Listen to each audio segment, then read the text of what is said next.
والنجم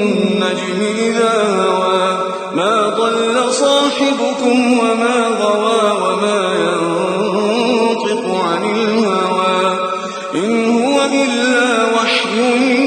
يوحى علمه شديد القوى ذو مرة فاستوى وهو بالأفق الأعلى ثم دنا فتدلى فكان قاب قوسين أو أدنى فأوحى إلى عبده ما أوحى ما كذب الفؤاد ما رأى أفتمارونه على ما يرى ولقد رآه نزلة أخرى عند سدرة المنتهى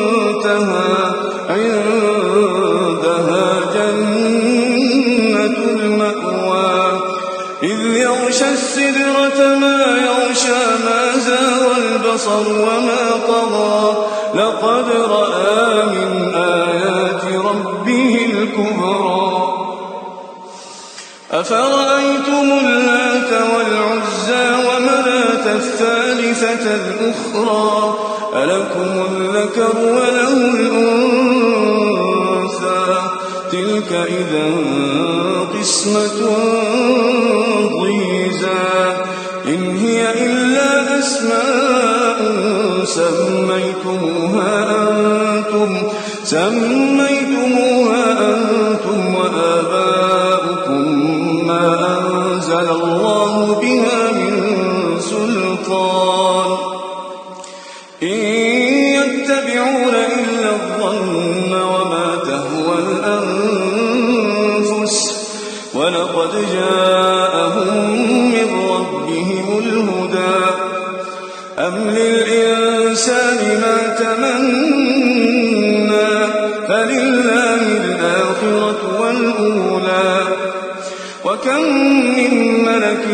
في السماوات لا تغني شفاعتهم شيئا إلا من بعد أن يأذن الله لمن يشاء ويرضى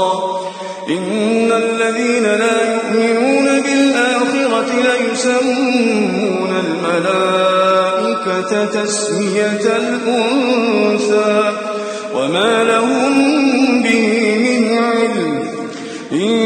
يتبعون إلا الظن وإن الظن لا يغني من الحق شيئا فأعرض عمن تولى عن ذكرنا ولم يرد إلا الحياة الدنيا ذلك مبلغهم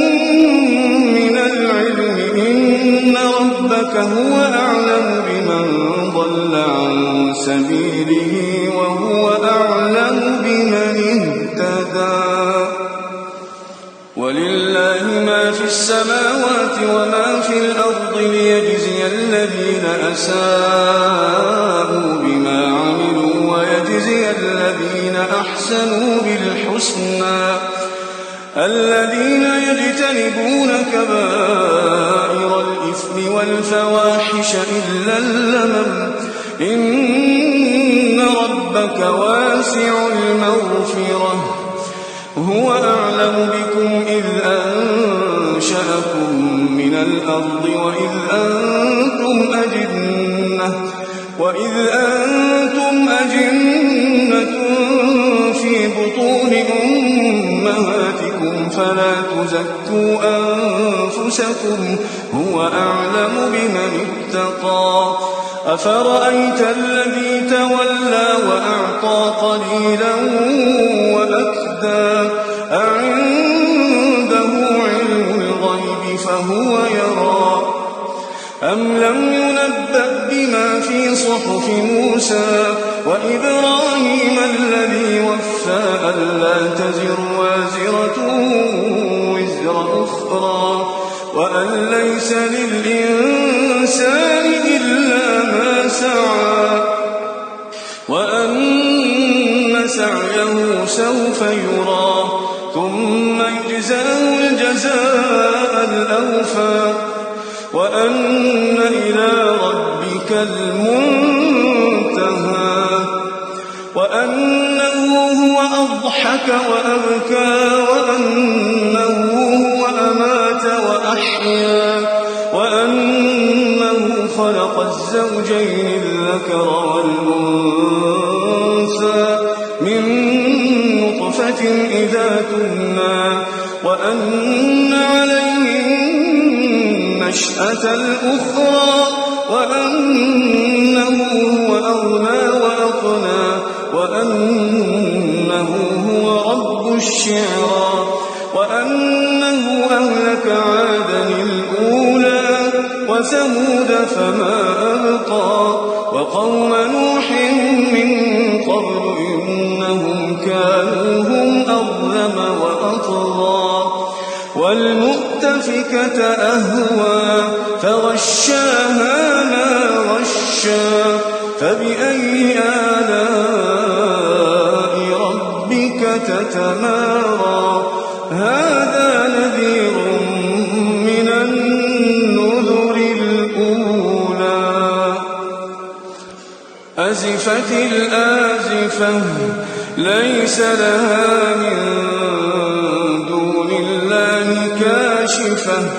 أفمن هذا الحديث تعجبون وتضحكون ولا تبكون وأنتم سامدون